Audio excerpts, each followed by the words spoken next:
I like it when people say things like, I've got to be more in the present.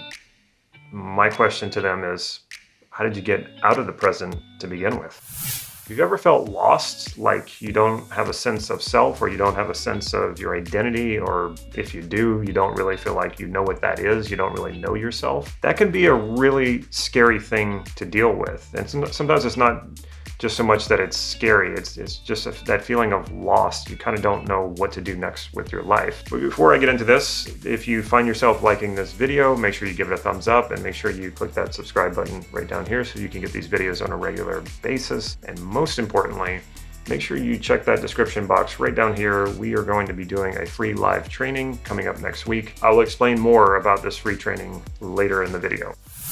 In my coaching group, we have a private Facebook group where people can post questions so that I can then answer them. What I also ask people to do is to post their wins, their victories, more than anything, their transformations. It's a coaching program for transformation.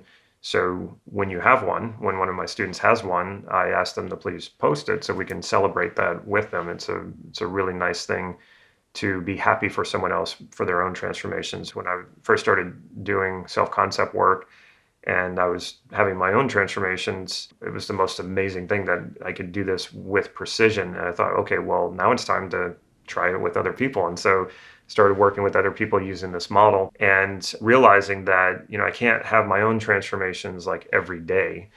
But I can help other people have transformations, and watching other people transform is just as good sometimes as experiencing my own transformations. I actually can sort of feel what they're feeling as they're transforming.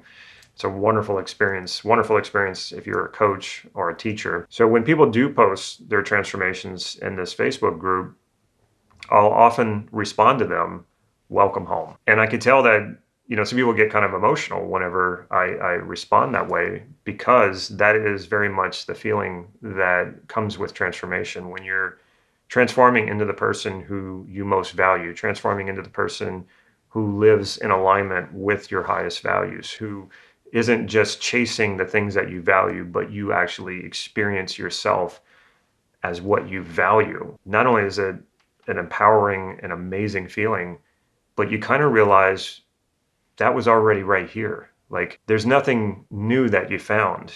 All you found was yourself. All you really found was what was already here. So it's kind of like coming home and realizing you never really left. That sounds really sort of abstract. I understand, because until you experience it, it doesn't make a lot of sense. But when you do, it's an amazing feeling, but it's not as new as it might seem. I remember listening to the comedian Sarah Silverman talk about growing up with depression. As she was growing up, she was very depressed, and her doctor prescribed her, I think, a lot of Xanax. And like, now we would look back on that and realize that was not good, and they overprescribed her. But she was asked to describe what the feeling was like of being depressed, and she said it's sort of like being homesick, but you're home already. You're at home, but you're feeling homesick. And I remember hearing her say that, and I was just like, that's exactly what my depressions have felt like. I've been through 2 depressions in my life, and that's exactly what it felt like. It felt like being homesick. Whenever I was a kid, I would go somewhere. My parents would drop me off somewhere with like relatives for a week or 2 or something like that. I would get homesick. It wasn't until like I was a teenager that I didn't get homesick like that. But I remember suffering like lots of homesickness. And then later, when I went through those bouts of depression, that's what it kind of felt like. It was a strange feeling. But when I heard Sarah Silverman say that, I was like, wow, that she just nailed it. And so there is this sense of like not being home within yourself. And it's like you're here, it's happening, that, but yet you still feel sort of like disconnected from yourself. You don't feel like you're in your own body. You don't feel like you're really here. It's a very sort of lost, disconnected feeling. The more you come home to yourself, the more you transform into who you know yourself to be, and transform yourself into the person who aligns with your highest values. It is a homecoming. You have always been here. All of that has always been here. You just needed to recognize it. And it's such a beautiful experience and wonderful experience. And you can do it many, many times, and every time you just go a little bit deeper and a little bit deeper. You get to that point where, yeah, you feel like you're at home permanently, like you're here, but the levels of fulfillment can go deeper and deeper. So what's really going on when you're experiencing that sort of disconnect, or that feeling of homesickness, or that feeling of not being at home even within yourself, even though you obviously are embodied in your present. So what is happening there? Well, it could be a few things. One of the things is we can look at it in terms of what we call perceptual positions in NLP. It's one of the foundations of NLP. This idea of you have your first person perspective, and that's just you witnessing the world through your own eyes and your own senses. We tend to think that's how we experience life most of the time, but actually we are often in a different perspective. So what do I mean by that? Well, then there's second position. And that's when you go sort of second position with someone else, meaning you take on their position and look back at yourself. Now, this is an important position because this is what gives us the ability to experience empathy and sympathy. When we have, say, someone who we care about, and sometimes it's not even someone who we care about, we just see someone who's in pain. Well, in a sense, we kind of go second position. We take on their perspective and sort of experience the world through their eyes. And that makes us very sympathetic to them. Now, that's the good side of it. And it's an important position to have access to. The downside of it is, can you imagine what it would be like to live in second position? Because some people do. So what is it like to live in second position? Well, that's what we call codependency. And it's probably more prevalent than you realize. Probably where we see it most is in relationships. If you've ever been in a relationship like this, or you've seen a friend of yours in a relationship like this, where one is living for the other. One of the partners in the relationship, everything goes toward the partner, the other partner. Like, whatever they want, it goes. Whatever. It's all the life is lived, and all resources are put toward, and all attention is put toward that one partner.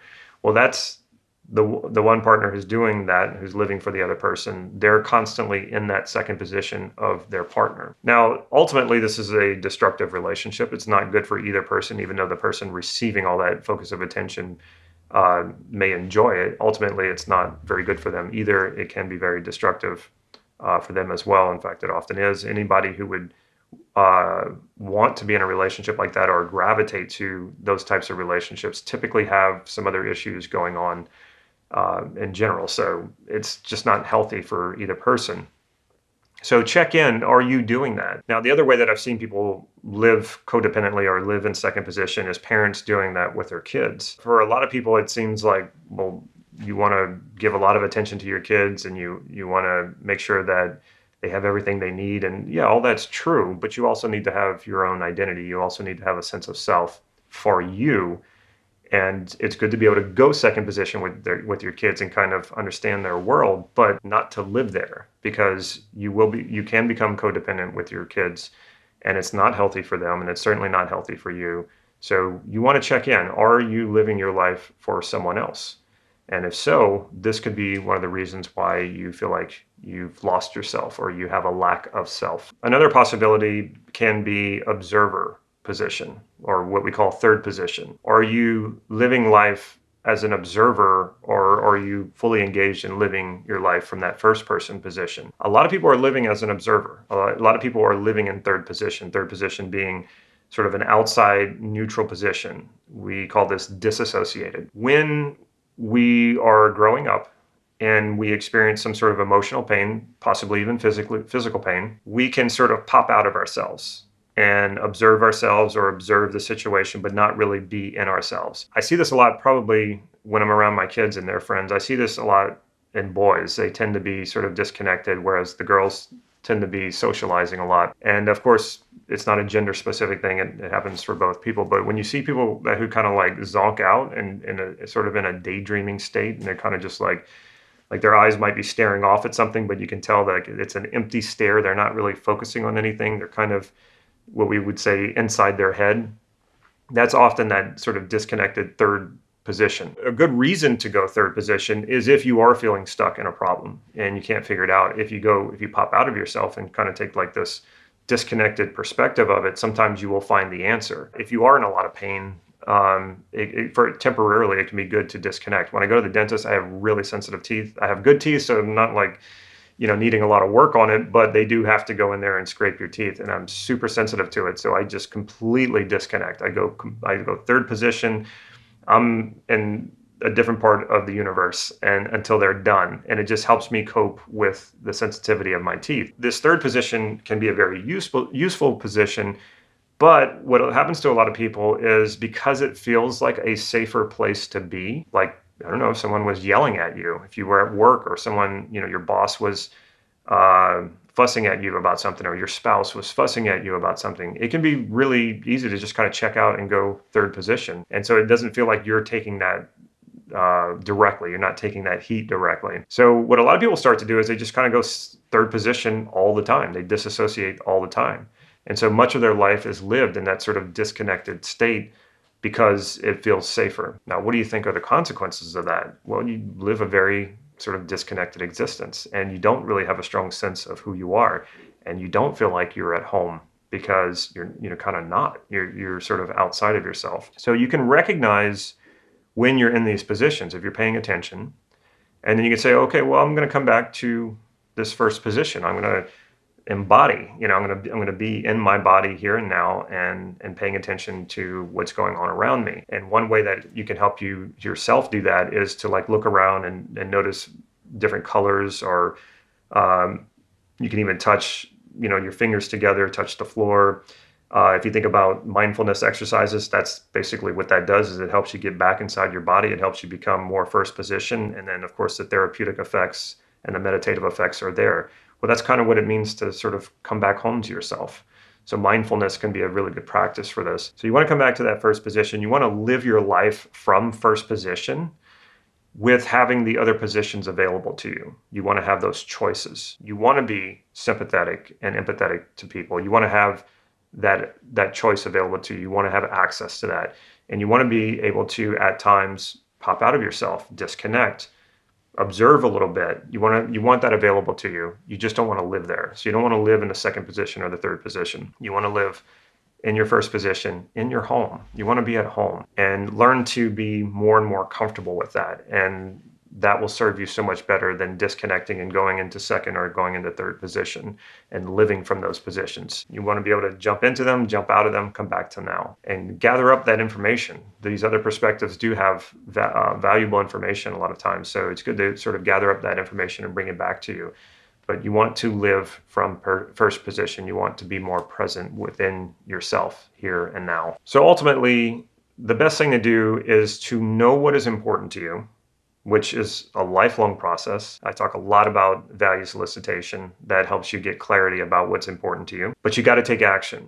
That's the only way you can really get clear about what's important to you. You've got to try stuff. You have to engage. The wonderful thing about doing that is, as you get more clarity about what it is that is important to you and what it is that you want, and you engage in that, these feelings of not knowing yourself or feeling lost, a lot of that stuff just kind of burns out. And because you're so engaged in life and you make that a regular thing and it just becomes your normal state, you never have to worry about losing yourself, or you don't have to go on a journey to find yourself. You're already here. You're already, it's already happening.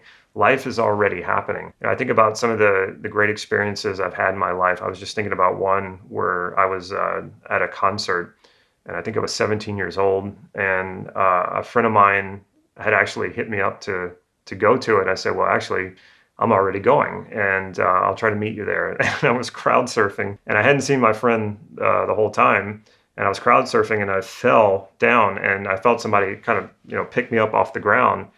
And he grabbed me and he turned me around. I thought it was somebody who was going to try to fight me or something. And there was my friend. And he's like, hey. And I was like, oh, wow. And so I remember just having just this amazing experience. But I was only 17. And I remember walking away from that experience. And for the longest time, I had this feeling of, well, life's not really happening now. It's always, when it happens. The thinking that I had was the real life was always in the future.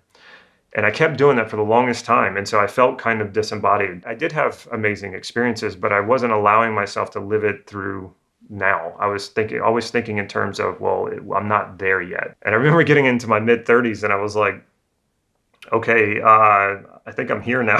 Like, if it's not here and now, it's nowhere. And I don't care how old you are, the more you start thinking about it like that, the better. It is now. It is here. It is happening. This is life. It's not going to happen later. And in a sense, yes, it's going to happen later. But if it's not happening now, there's no reason to think that it's going to happen later. So life is happening right here, right now. Live it, engage in it, take action, get clear about what's important to you, and go with that. And speaking of taking action, like I said, we have this big fat free training. I call it a big fat free training. In my notes about making this video, I kept referring it to this big fat free training. So it's not really fat. It's a big free training that we're doing that is live, that will go over 3 days. We'll do one in the morning and one in the evening. So no matter where you are in the world, you will be able to attend this training. Look in the description right here down below. There will be a link where you can sign up. Make sure you get in soon because it's free.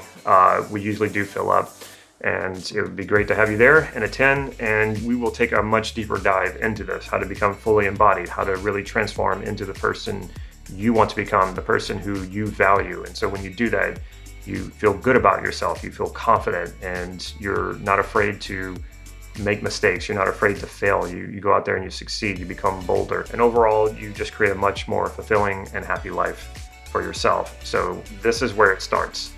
Take advantage of this free training. Get in.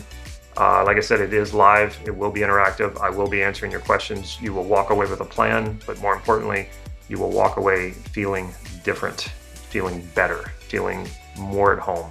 This will be a huge step in the direction of you finding yourself. If you like this video, make sure you give it a thumbs up. And if you haven't already, make sure you hit that subscribe button and the bell so you'll be notified when I put new videos out.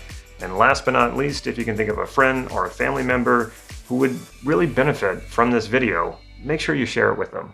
Take care.